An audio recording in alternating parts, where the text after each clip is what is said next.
Hi, everyone. For those of you who can see us, I am moving everyone over to panelists now, and we will start the live broadcast in just a few minutes. Can you guys hear me? All right. Kelly, are you there? I see Kelly, but I don't see Kelly.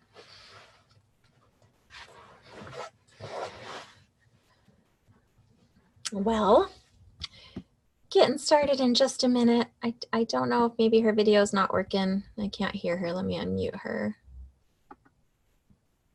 Kelly, are you with us?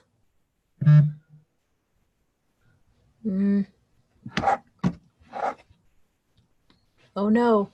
I don't hear you or see you. Oh wait, I hear a little something in the background. Hi, it's me. Hang on, I'm on a different computer, so let me see if I can get the video to start here. Okay.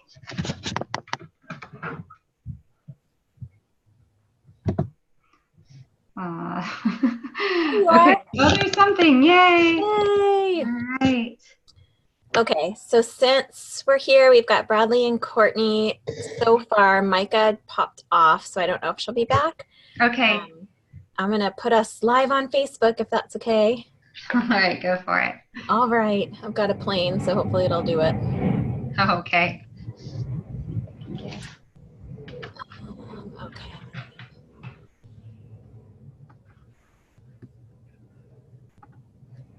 Let's see. All right.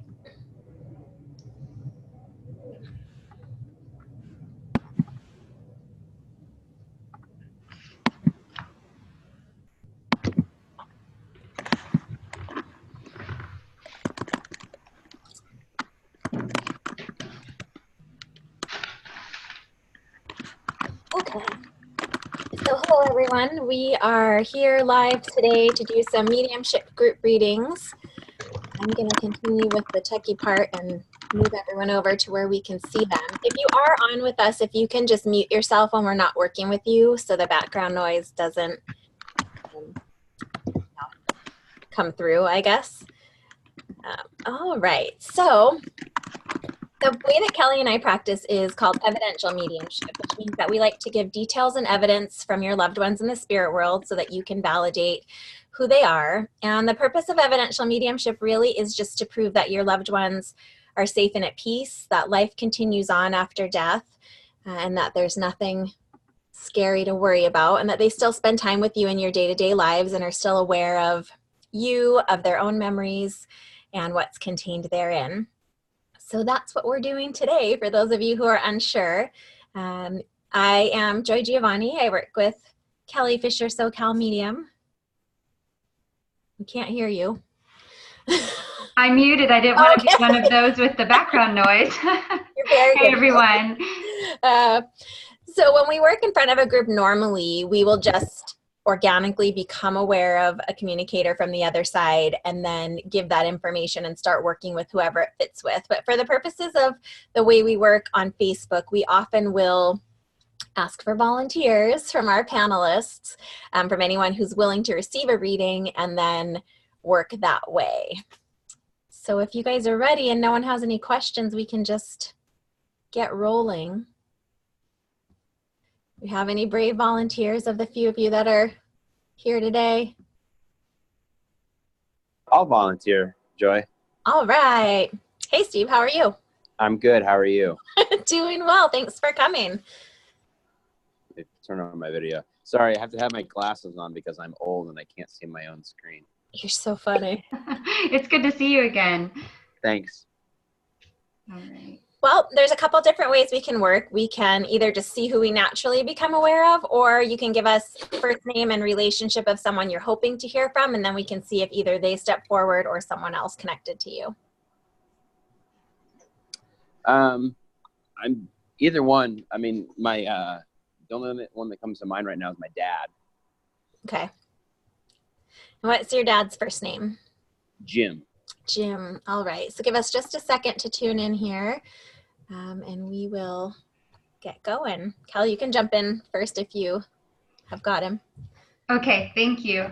Just need a moment to shift my awareness here and see if we can, who gets going first?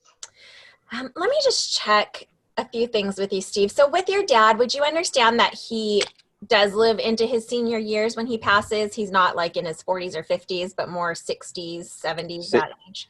Yeah, I think it was 64. Okay.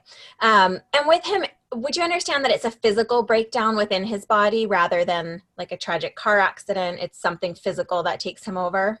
Yes. Okay. And is this illness something that progresses over a period of time? I feel like it's, you know, it's like a year to year and a half or so. Yeah. Okay. But does it also start to involve other systems? I feel like the original diagnosis is one thing and then additional systems break down. Yep. That makes sense. Okay. Yep. Your dad's a funny guy. Does he have glasses kind of like yours? He did wear them occasionally. Yeah, he was super funny. He is funny. Is there some military service with him in his younger years? Yes. Okay, because I know that he's very proud of his service and makes me aware of that. But he also enjoys another career post-military. Is that correct? Yeah, he had a couple of careers post-military. Okay. He's bringing me to the service time. So I know he would have enlisted when he was quite young. Does that make sense? Yeah. And I think some of it is just that's the thing that young men of his time did, is what he's saying. And I know that he's very, proud of his country. And I feel like I remember you telling me that you did military service as well. Yeah. I feel like I knew that already, though. Okay. And let's see. Okay, so he's taking me back. What's interesting about your dad is I know that there's this spirit of independence with him. So I know that later on when he starts to become less mobile, that his mood is affected. Can I say that? Yeah. Because I know that it gets very frustrating for him to not be able to come and go freely and walk around freely and, you know, just have full use of his body. Does that make sense? Yeah, in the last later time. Yeah.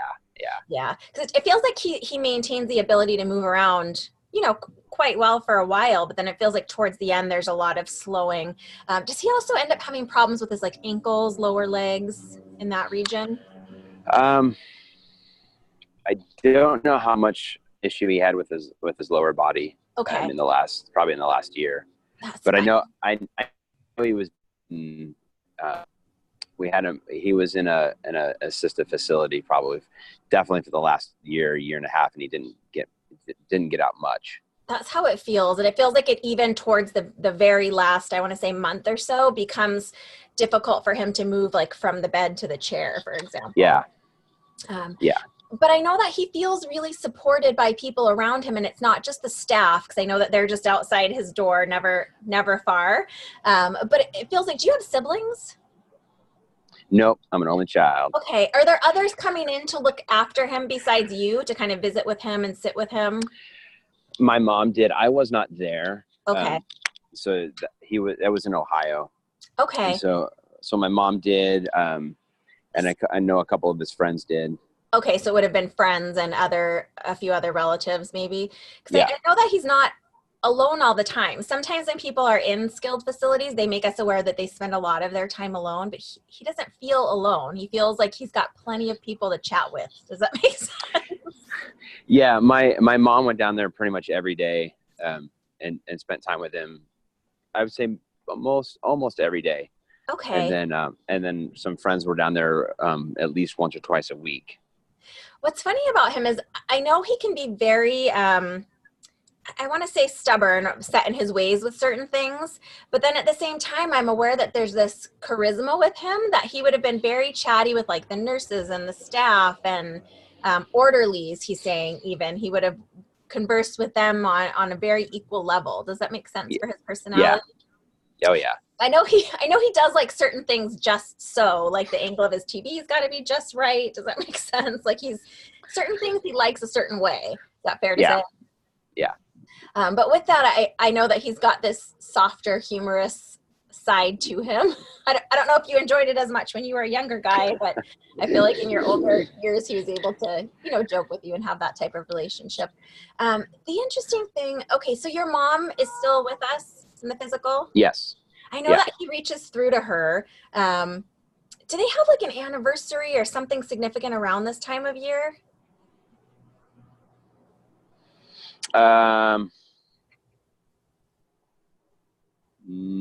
It's okay if you can't think of it. No. We can just you can pin it back. You know what? Yes, there was. It was a work. So his last career was he owned a hobby shop, which is what his passion was, for like model railroading. So this was about the time of the year that they opened it.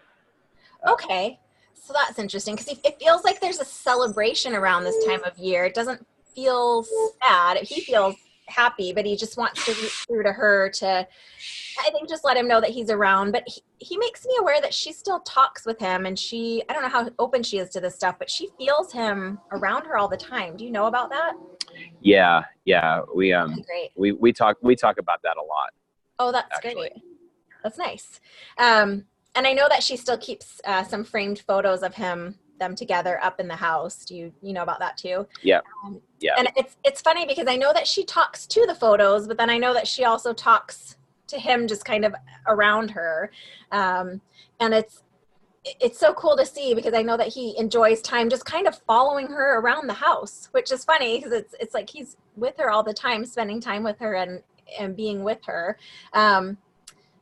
Okay, there's some steps outside of the front of her house? Don't know. She just moved to an apartment. So okay, that's interesting. Here's why. He's talking about that the winter's coming and he's concerned about the slippery steps. So you might just want to check in with her and see if she's got some steps outside her new place and proactively hire someone to salt those for her, I guess. But it's funny because that feels like your dad's personality, that he'd be very practical in wanting those things to be taken care of and made sure that those things were all settled for her. Does that make sense? Did you miss him? Yeah. He was very much would take care of her and take care of everything around the house. That was one thing that he always did. That's how it feels with him, and very practical, this man. He's very much like you've got to get, I don't want her falling down those steps is kind of what he's saying. Yeah. And she has a bad hip. So. Okay. So even more caution to be taken then with her. Well, that's really cool. Cal, do you want to add anything in on Dad? I was in and out of being linked with him, but I think you had such a beautiful link that I just gave you my power. So I know you probably miss him, Stephen. He sounds like a really awesome guy. He was. It was really cool. He was the last day or so before he passed. It was, super unconscious to the physical world. But my mom was there, couldn't talk, but could, like the last week when she was there, would squeeze his hand, or he would squeeze her hand when they were talking. And then the last 2 or 3 days, it completely stopped. And so I remember my mom called me, and they were in Ohio and I'm in California. So when she called me and she said, "Hey," she goes, I think Dad's probably going to pass tonight. Do you want to talk to him?" And I said, "Yeah." And she's like, "He's unresponsive. Put the phone up to his ear." And I talked to him for about 5 minutes, and she said it was two things that were super cool is one, I had no issues with my dad when he passed. So there's no like, oh my gosh, I have to fix this with him, or didn't have that. So that was cool. And the second thing was my mom, when she took the phone back, she said, your dad squeezed my hand when you were talking to him. And I was like, it was super cool. So it was like, it was good for me. It was like that physical confirmation that I knew that he could hear me. And I know, when we pass from the physical world, our hearing is pretty much the last thing to go. And so that was super cool to just know that we were able to connect, even though he wasn't able to speak. Yeah, that's so beautiful. And one of the things that I think Joy and I learned from this work is that oftentimes when somebody is in a comatose state or unresponsive or nonverbal, they will come in spirit form, and they'll let us know what they said and what you said to them, what their loved ones communicated to them, because it's their way of saying that even though my physical body was on its way out, my soul, my spirit was still there with you and understood everything that was done and said to them in the end. So that's beautiful that he was able to give a physical squeeze to acknowledge that he heard you. Thanks. Well, thank you for sharing with us. He's a really Yeah, special thank you guy. so much. I appreciate it. Yeah, well, we appreciate it too. You're the first brave It's soul. really good to see you.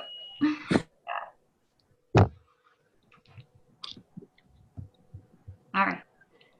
Sorry, you guys cut out, so I didn't hear that last thing you said. Oh, we were just saying thank you for sharing your dad with us, and it's so good to see you. I hope we get to see you back here in person soon. Yeah, thank you. Okay, take care. Have a great day. Thanks.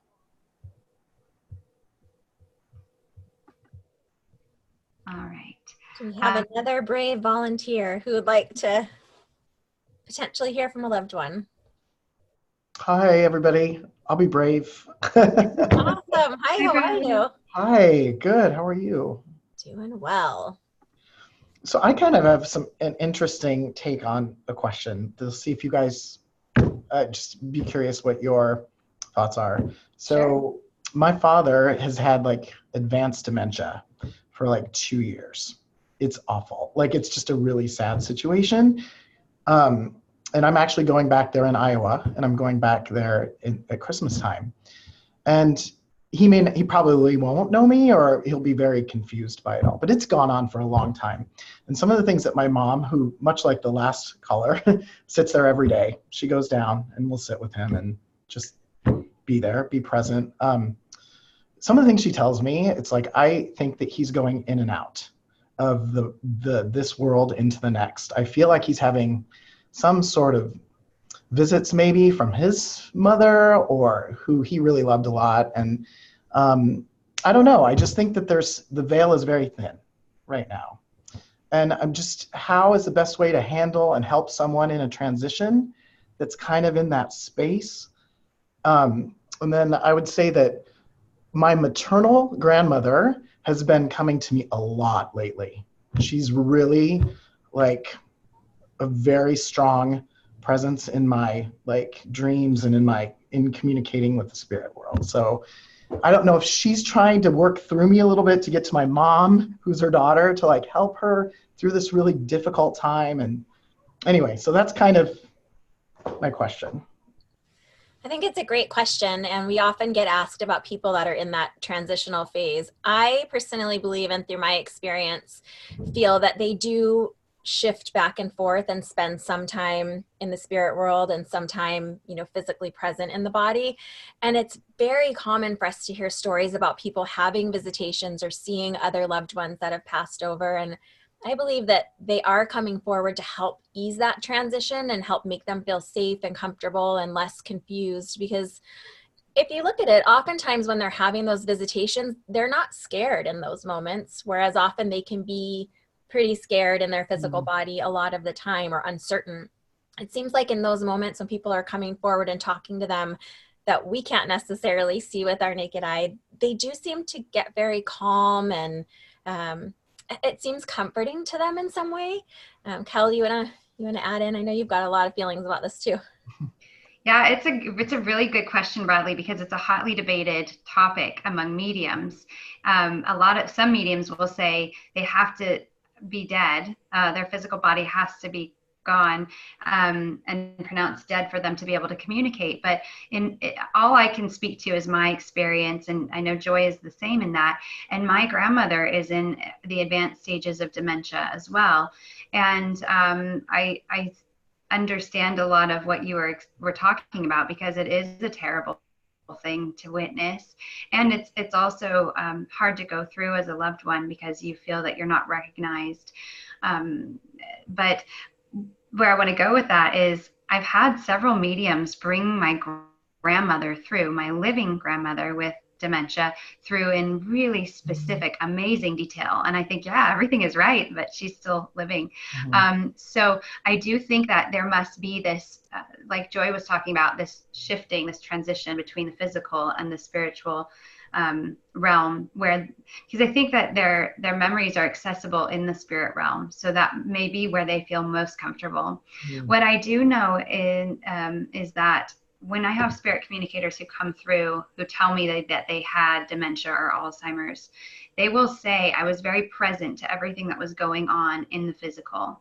They knew what was being said. They knew the way that they were being treated. They knew the people who were around them. So when you ask, how do I approach this? So when you go back to Iowa to visit your dad, you know, I would go in knowing he's there at some level, that he's very aware of everything going on. And I would talk to him and approach him from that level. You sound like you're mediumistic yourself, since your grandmother's been coming to you. So you know how to communicate at a soul level. And I would say you might get further in your communication with your dad and make more headway communicating that way than you will with the actual verbal expression. Yeah, it's been, I mean, it's interesting that you mentioned that, but it's really been within the past like 5 years that my whole life has changed in that way, where I feel very connected. It's strange. It's like been a very interesting journey. Like there was a time it was probably about 5 years ago.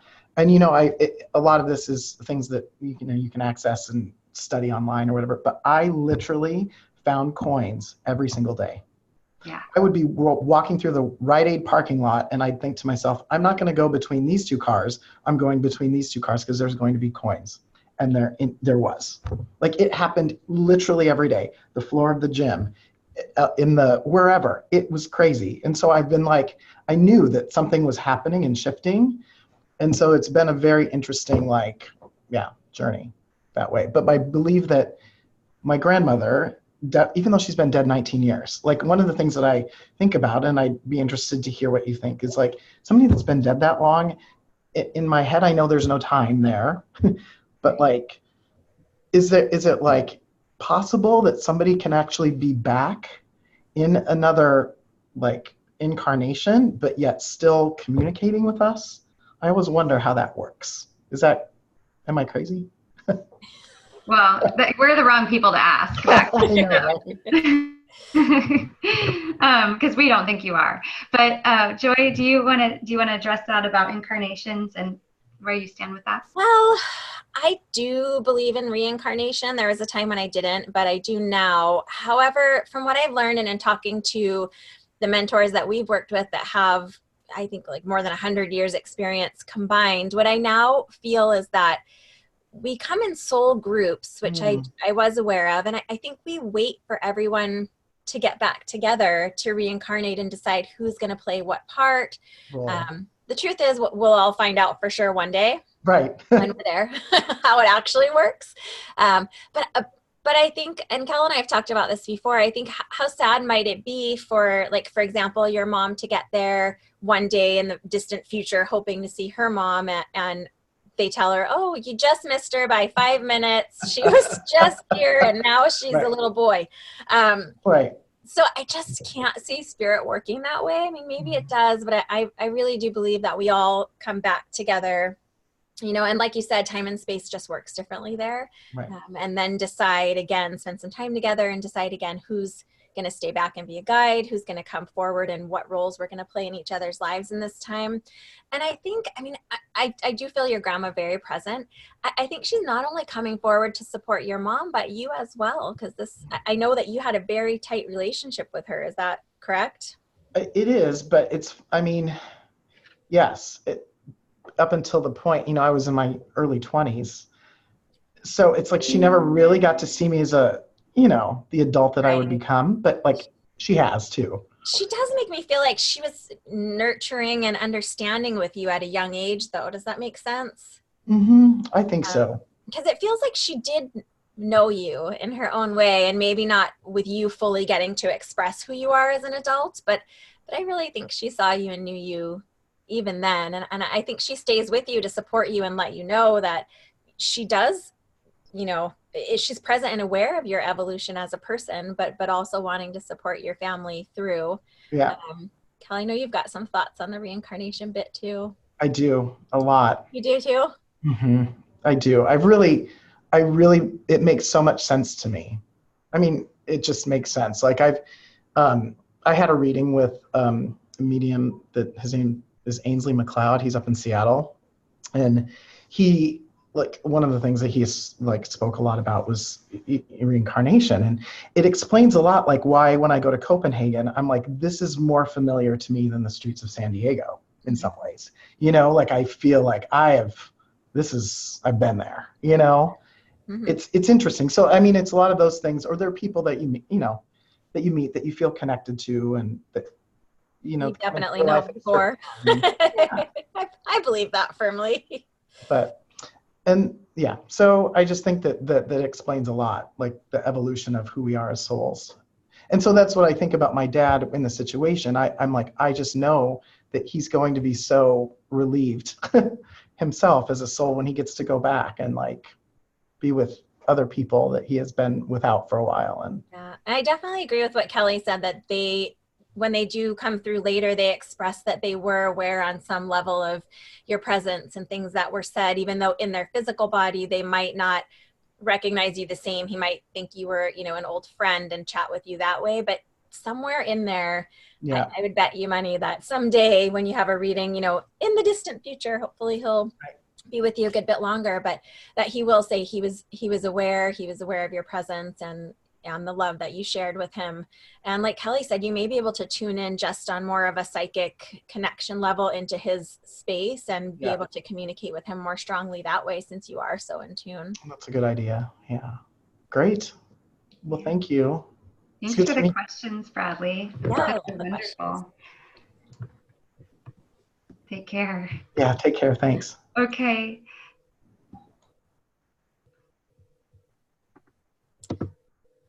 All right. Do we have someone who is brave enough to go next? It's not scary, I promise. A volunteer. So I know Mika is just listening in. Okay. And maybe doing some spirit art, maybe not. Okay, great. She's a medium and an artist, so that's kind of cool. And I think Jade is also just listening in, unless she wants to, she'll speak up if she's not. How about George? I see that you just joined us. Are you interested in getting a reading from a loved one?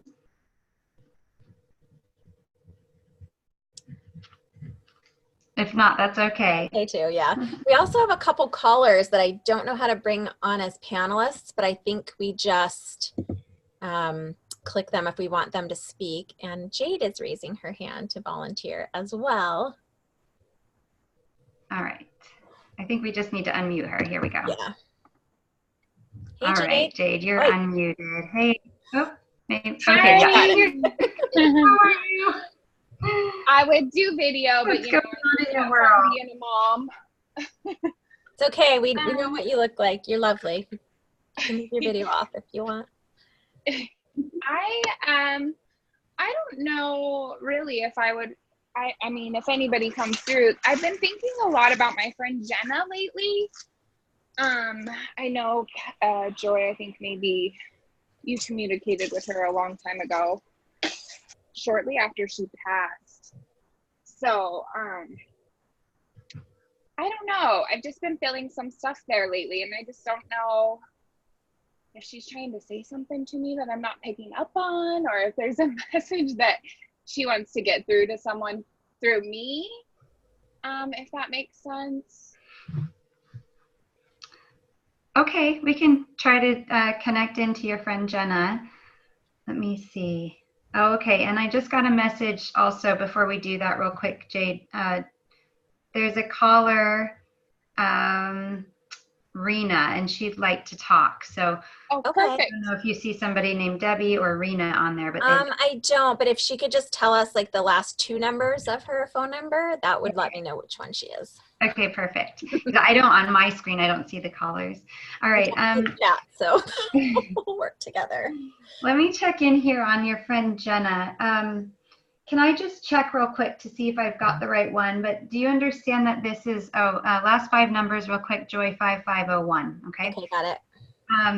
With Jenna, I feel that this is a friend who passed in her adult years. Do you understand that, Jade?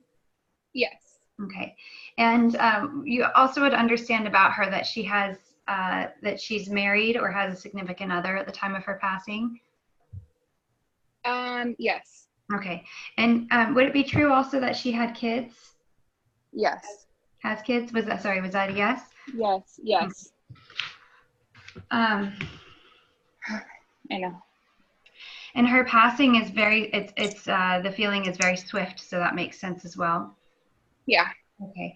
It feels, even though it's swift and just quick and tragic, that's the feeling of it, but it also feels as if it happens within her physical body, not outside of her. Does that make sense also? I believe so, yes. Okay. All right. So we think anyway that something medically happens and that but it's not like a heart attack, but it's something. No, she did. Yeah, she got sick and she was in the hospital. It happens within days though, right? Bacterial meningitis, maybe. Yes, it was. Yeah. But it's like she's fine one day and then like 3 days later. Yeah. Okay. Yes. Mm-hmm. Oh, all right. Let me see here. I just feel like with her personality that this is somebody who, she feels very charismatic. She feels like she's got a big group of friends. Feels like she's a loyal friend, that she's, somebody you could trust with anything you had to talk to her about. Does that make sense? Yes. And I actually feel as if she had the opportunity to travel quite a bit in her life. Would you understand that? I'm not quite sure on that. I know she originally was from, I think Virginia, but yeah, I'm not sure about her traveling. Okay. Oh, actually, I feel like she did. I'm sorry. She did travel. She took a big trip, maybe like Beijing or something right before she passed. Yes, you're right. You're absolutely right. Okay, because she was showing me pictures and it looks like it's her and her husband. Maybe the kids are there too, but I'm only aware of her and her husband, or her and her, there's other adults there, and there's pictures of them in different parts of the world. So that's what yes. Okay. Yes.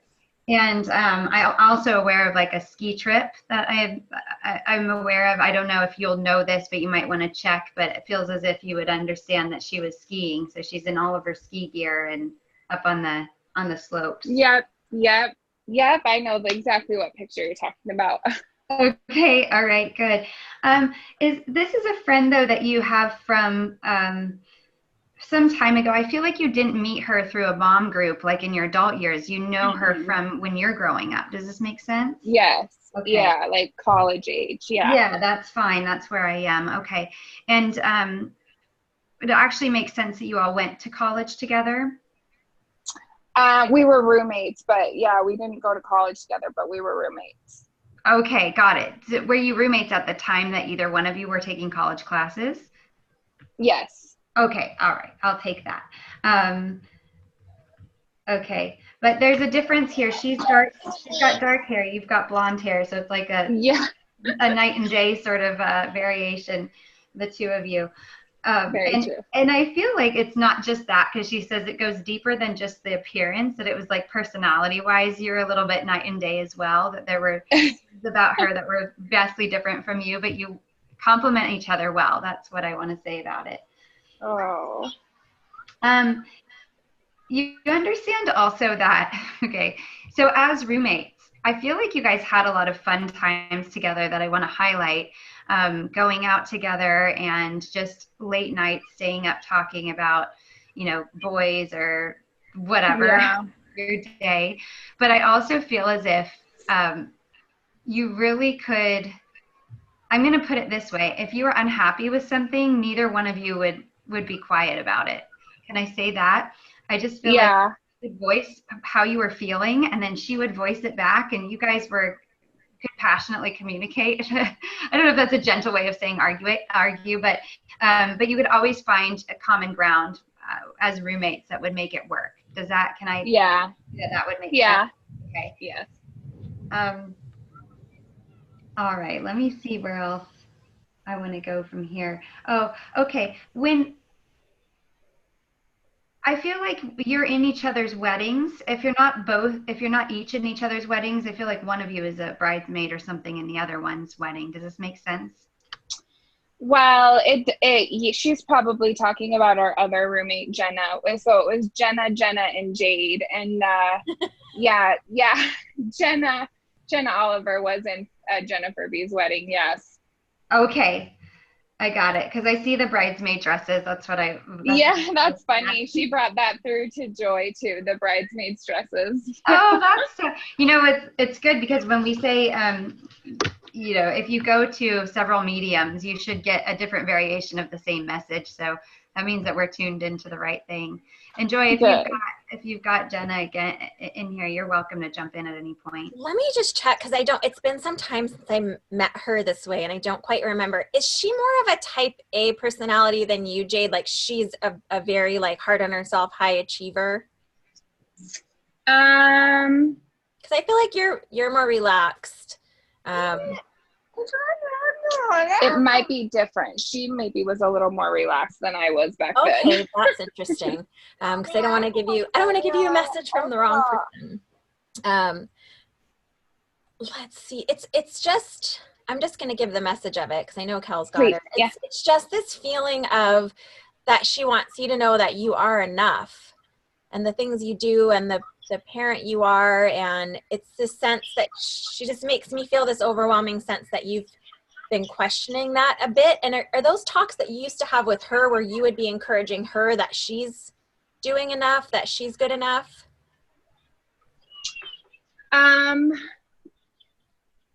Maybe. I mean, like I said, we lost touch the last few years, but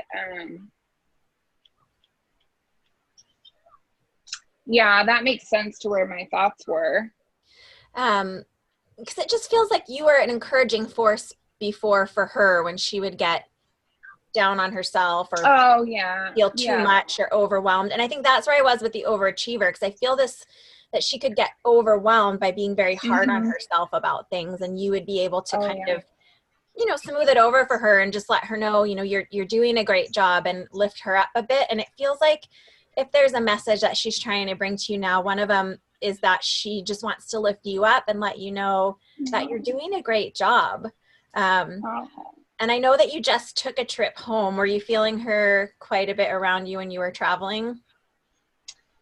Well, I've been in contact with her mom a lot. We share like a really special connection. Like I lost my mom and she lost her daughter. And so we're just finding this new connection together, her mom and I. But when I went home, there was tons of spirit energy around me the whole time I was home. But I bet. And it's also this sense of it's okay if everybody in your life doesn't see eye to eye with you or isn't like-minded to you, that you're doing a good job despite everyone else's opinion or input or thoughts, and that it's okay to keep them kind of on the outside of your bubble, if you will. That makes sense because I just went through a lot of that this weekend. Okay. So I know that she's just wanting to be with you and support you and give you the love and encouragement that you give to her. Oh, sweet. Yeah. I don't know. I had some other details pop in while Joy was talking, but I feel like that wraps it up really beautifully. So oh, good. I could share those with you another time because I don't know that they're significant to the communication today. But okay, enough, Jade. So I do feel as if right before you even told the story about developing this connection with her mom, when you said, I wonder if she's trying to get a message through, the first thing that hit me was my mom. And so I think that she's been nudging you to cultivate friendship with her relationship. I feel it. Yeah. And it's so interesting that you brought this up today, because I don't know how many of you saw this on Facebook. It's been sort of circulating around, but there's a story of this woman who, I think she's from Louisiana. I'm not even sure where she's from, but that she had been texting her dad's phone number. Her dad passed. She'd been texting her dad's phone number for the last 4 years, every single day. And it just happened to be going to a man who had lost his daughter in a tragic car accident. Oh, wow. And he had read her text messages every single day. And then 4 years into the conversation, or into her sending messages to her dad's old cell phone number, he responded and said, "Hi, sweetheart, I'm not your dad, but you have been my angel and you've saved my life because Wow. I lost my Oh, daughter." wow. I didn't see that, but that is amazing. I just think that sometimes we are connected to other people through tragedy. There's no mistake in it. So I'm glad that you're talking with her mom, and I feel that she's very happy about that. Me too. Me too. Thank you so much. Thank you, Wow. Jade. Good to talk with you. Bye-bye. I love You that too. story. I haven't seen that on Facebook, but I'll have to look for it now. Okay, so I'm gonna go to caller 5501. I forgot who it is, but It's her name is Rena. Rena. Hi, Rena. Can you hear us? Yes, I can. Awesome. Hi, Rena. Hi. Have Oh, I met you so before at Cindy's office? what's that? Have I met you before at the office? I feel like your name Yes. sounds familiar to me. Okay, I can picture you now. But we only talked just briefly. I haven't read for you yet, so this will be good. So welcome to the session. And who are you hoping to hear from? From a cousin and a friend that both passed away from suicide. Ooh, okay. All right, we'll see who steps forward. Sometimes they come together, but just have to sort of sort them out. And give me your cousin's name, if you will. His name is Junior, Roger Jr.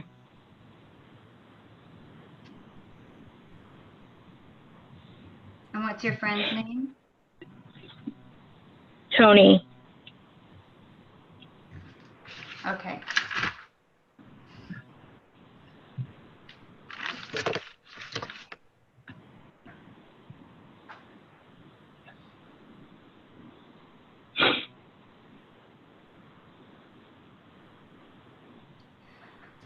All right, I'll get started. And sometimes this happens too. If Joy links in, she may have your friend, or I might have the cousin, or vice versa. So sometimes that can be the case. Would you understand that there was a gun involved with one of these guys? I don't know if the friend had a gun, but my cousin did not. Okay. I might have your friend then. What I want to check on is I feel as if I've got the guy that I have talks about tattoos, and he talks about having several on his own body. So can you validate that about either the friend or the cousin? Whoa, that's my friend. His body was covered in tattoos. Yeah, that's who I see. That's who I've got. Okay, so with your friend Tony and the tattoos, I also have to talk about, you understand that this guy has a car that he is proud of and attached to. Can I say it that way? Do you understand that about him? Yeah, a motorcycle, okay. Like a Harley. Okay, I was seeing a car, but then, okay, I can understand the motorcycle as well. Let me just check on the car really quickly, because it's hard for me to turn a car into a motorcycle, although I was also aware that he rode a motorcycle. With his car, would you know whether or not he got like special rims for it, or had it either lowered or elevated? I'm bad with my car lingo. I know he has a motorcycle, but he must also have a car. Can you validate that? He probably does, yeah, because he was living in Virginia. Okay. Well, if you get a chance to check, it would be interesting for us to know whether or not he modified it, because I just feel like he takes such meticulous care of his motorcycle, and all of his friends would be able to attest to that. I feel like I see him shining the motorcycle, like fixing it himself. I feel like he takes such pride in this motorcycle, but I also see just a car parked just in front of his house where he also would have done some modifications to it. So you understand that bit about the motorcycle though, right, as well? Yeah. Okay. You'd understand also, did he live with a couple of other guys when he was out in Virginia? He has some roommates that are also men. No, he was married. He was married. Okay, let me go back just a little bit before he got married. Do you understand that he would have lived with some other guys who would have had motorcycles? Because I feel as if I look into his garage at that place where he was living, that there are other motorcycles that are also parked in the garage, and they don't all feel like they belong to him. Yes. Okay, so I think that's what he's showing me is just before he gets married, where he was like living with his bros or his buddies or whatever it is, and there seem to be other motorcycle guys that he's with. Yeah. Let me check on this. Do you understand a military connection with Tony? No, not really. So it's a no, he never served in the military? No, he didn't. Okay. All right. Let me just back up here, back to the motorcycles. Okay.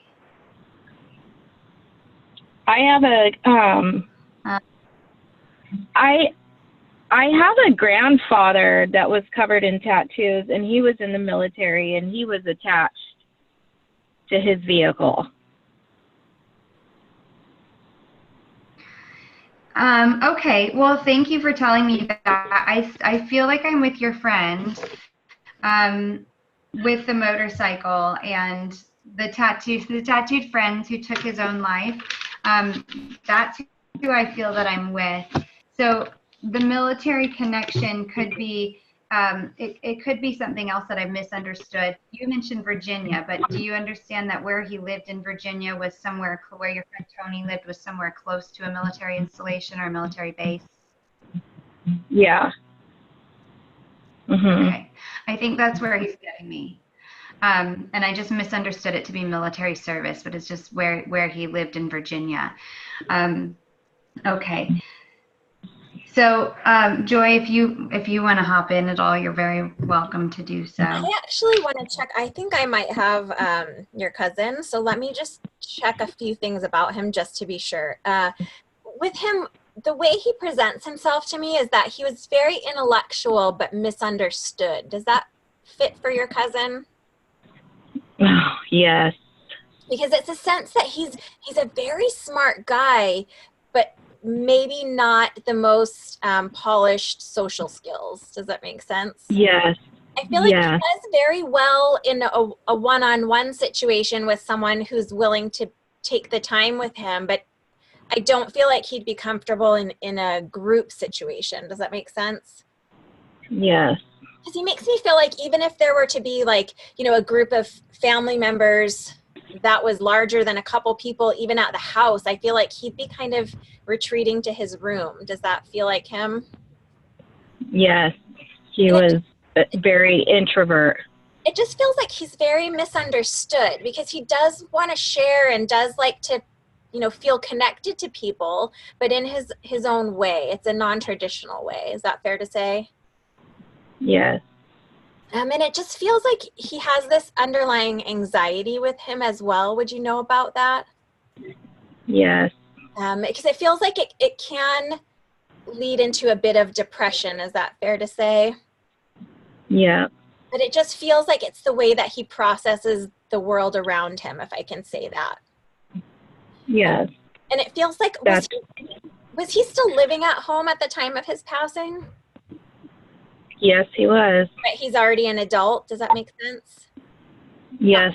Child. Okay. Because it feels like that feels like the safest, most comfortable place for him to be is not too far from mom and dad. Does that make sense? Yep. And it just feels like this sense of, that he wanted to be connected more and wanted to have a larger circle or be more comfortable in those social settings, but he just never quite got there. And it almost feels like when he would try, from his perspective, just be so awkward that it would end up making him feel more like a failure than a friend. Does that feel like him? Yep. It's very hard on himself. To a T. Yeah. But he's got a big heart and he's quite compassionate, because I know that if you were to sit with him one-on-one and converse with him, that he'd be, interested in what was going on with you and trying to give some gentle advice from his own perspective. But it's just a little bit different than traditional communication. But he wants to be involved. That's him. That is him. Pass away at home? Yes. Yeah. And he makes me aware that this is obviously very hard on the family and his parents in particular, is what he's saying. Oh my God. A little bit older when he passes? Like when your cousin What's that? When your cousin passes, is his father a little bit older in age? Yeah. Because he just makes me aware. My uncle. Yeah, your uncle. Sorry, I get a little bit lost in this and then can't draw the lines of relationships. Oh, that's okay.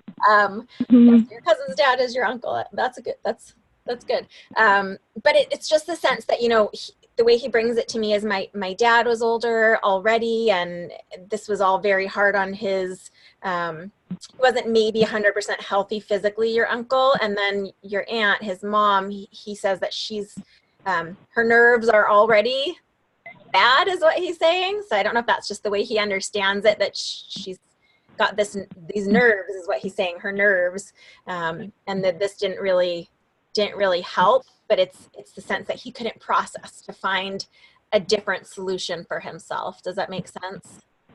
Yes. He's a very sweet guy. I know that he cares very much about you. Do you have children? No. No. Okay. Is there another cousin that's close that has smaller children? Yes, his sister. His sister. My cousin. That makes sense, because he's talking about, wanting to have had the chance to be a better, more involved uncle, which makes sense that would be his sister.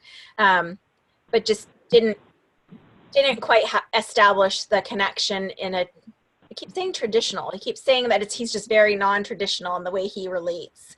So I know that he cares very much about the kids and what goes on with them and watching over them, but just didn't quite connect with him in the way that he had hoped, if that makes sense. Yeah. He is safe, and he does want you to know that he's at peace and that he spends time with everyone. And it's interesting because it feels like he's very fascinated by this form of communication, is the way that he's giving it to me. So I do feel like he's the type of guy that when he gets interested in something, he gets very deeply enthralled and can really dive deep into any subject, if that makes sense. Yeah, fishing. Okay. And it's just the sense that this form of communication is very fascinating to him right now, learning how to do it. He's liking it. Oh. Thank you for sharing him with me. He's a great communicator. Cal, do you want to hop in? Well, I have still your friend Tony, and I have to share some of the same sentiments from Tony, just that he is okay and that he's at peace. But I want to talk about the memorial tattoo, that he's aware that I feel like, would you understand this to be his wife? Are you still in touch with his wife? Yeah, I follow her on Facebook. You know if she's gotten a memorial tattoo for him? Yeah, she has. Okay, because that's what he tells me, and he says that he's aware that she's gotten this. I have to ask, because I also see like baby footprints, the way that he's giving it to me. So did they have a baby or lose a baby? They had children, yes. Okay, because I feel as if it's even possible that she's got these tattooed footprints with the date of birth for the babies. I'm not 100%, but that's how he got me to the babies, was with these little tattooed footprints. Yeah. So anyway, he's just acknowledging that his babies that he left behind, and he knows kind of the burden that she has to carry now as a mother raising these kids without their father. And if she were here on this call, I know he would want to tell her that he's sorry that she's got to do that, that she's got to, you know, raise them in a world where they don't have their dad right here in the physical. But he says, I'm able to be, this is how he puts it, I'm able to be more present with my kids from where I am in the spirit world than I was in the physical world. So he must have been dealing with a great deal of, I'm not sure what, depression, trauma. I'm not sure what he was carrying, but he wasn't able to really be present for anybody in his life. And now he really has that lifted from him. And even though, you know, he realizes that he could have worked through it possibly and sought the right amount of help, and then been there to enjoy his family in the physical world. He is saying that he won't abandon them in the spirit realm. So I hope that helps a little bit. But he does say hello to you and thank you for your friendship and allowing him to express himself in this way. Yeah, that's Tony. Okay. Mm-hmm. Well, Yeah. I'm glad that they were both able to say hello to you today and share their hearts a little bit. This is why it works well sometimes to have two mediums, because one can have one spirit communicator and one can have the other, and we can bring double the love. So Yeah. anyway, thanks for being on, Rena. Absolutely. It's good to talk with you. Thank you so much. Much for trusting us with them. They're great. Thank you. They are. Well, we are just about at the end of our time for today, but I don't know. I just want to thank you all for coming, and it's always great to be able to be here and be able to connect with your loved ones and express our gift. I know that we love being able to do it. Kel, do you want to add anything in? I do. Okay, so if anybody is available tonight in the San Diego area and you're up for a little Halloween fun, Joy and I have a few tickets left to our Halloween themed spirit group reading. I'm not sure exactly what we've called it, but it's up on Eventbrite. It's also on our Facebook page. We're going to have goodies and maybe be dressed in costume as we deliver spirit messages. It's a small group. We're limiting it to 11, and we had a family of people who can't make it after all, so we just had these seats open up. So if anybody feels drawn to it, or you know somebody who could benefit from hearing from their loved ones tonight and have a little Halloween fun along with it, then send them our way. We'd love to have them in those seats. That's going to be a great time. We'll do a little 45-minute Q&A and then a 2-hour group reading. So thanks for reminding me about that. We're really excited, and there's definitely going to be costumes. So feel free, if you are coming or if you invite someone to come. Everyone can dress up. Doesn't just have to be me and Kel, but we're committed to dressing up. It's happening. It's happening. I'm really excited about it. So thank you guys. Have a wonderful day. Thank you guys. We miss next week and then we pick back up again. So we always love to have, the more the merrier. Always free to share the video to anyone that you think might be touched or like to learn more about it. And we really appreciate all your time today and sharing all of your loved ones with us, those we got to connect with and those we didn't. Yeah. Take care. Bye, guys. Bye, guys. Thanks.